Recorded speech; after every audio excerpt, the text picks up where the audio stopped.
साहिबों, अभी पिछले दिनों एक इंतहाई अफसोसनाक वाक़या बलूचिस्तान में हुआ जिसमें एक खातून को और एक शख्स को गोली मारी गई। उन पे शक था, जो भी था। मैं बहुत ज़्यादा तफसील में नहीं जाऊंगा क्योंकि हज़ारों लाखों लोग इस पे उछल कूद रहे हैं, अपनी अपनी बोली बोल रहे हैं और अल्हम्दुलिल्लाह पैसे बना रहे हैं। ये आपको पता ही है कि बड़े वाक़े पे कुछ ना कुछ कहना ज़रूरी है क्योंकि जितने व्यूज़ मिलेंगे उसके हिसाब से पैसे बन जाते हैं। इंसान के कारोबार सा है ये, हम सब कारोबारी हैं। बहरहाल, लेकिन उस वाक़े की गहराई में मैंने जाके देखा तो बात वही मुनाफ़क़त की आ गई कि अपनी रिवायतें या कदरें या ट्रेडिशन उसको उन्होंने सामने रखा है। ऐसे इलाकों में ये रिवायत है कि अगर कुछ ऐसा हो जाए तो अपनी इज्जत के लिए लोगों को गोली मार दो या कत्ल कर दो या जो भी है। और ये सबसे बेसिकली रिवायतों के लिए दीन को पीछे रखने का सबसे एक समझ लें कि अगर दर्जा रखा जाए तो सबसे शदीद दर्जा है ये, एक्सट्रीम दर्जा है ये कि रिवायतें आगे और मज़हब या अखलाकियात पीछे।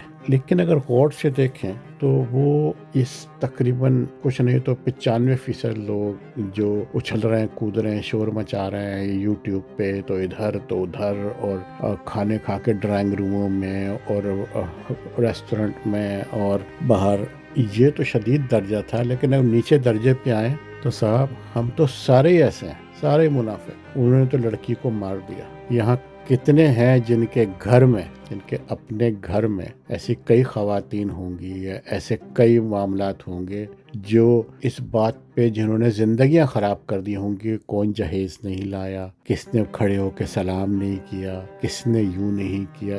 ये सब वो जो नमाजी, हज, रोज़ा, अबाबैन की नफलें और ये सब करने के बाद हमारे यहाँ तो ये रिवायत है कि ये हो तो यूँ हो, वो आए तो यूँ करे, यूँ हो तो यूँ करे, सुबह से शाम तक सिवाय रिवायतों के कुछ नहीं। और ये हर एक के घर में, जितने यूट्यूब पे बात कर रहे हैं ना, जितने आपको ये जितने जर्नलिस्ट और ये और इवन मजहबी लोग, सब के घर में ये ड्रामे हैं, सब के घर में। वो ज़रा उनकी शिद्दत बहुत ज़्यादा है, उन्होंने इकट्ठे मार दिया। हम सारी उम्र एक दूसरे को सिसका सिसका के मारते हैं इन रिवायतों के चक्कर में। चार आदमी क्या कहेंगे। बहरहाल, खैर क्या कह सकते हैं इस बात पे। सोचा आपसे ये बड़बड़ाहट भी शेयर कर ली जाए।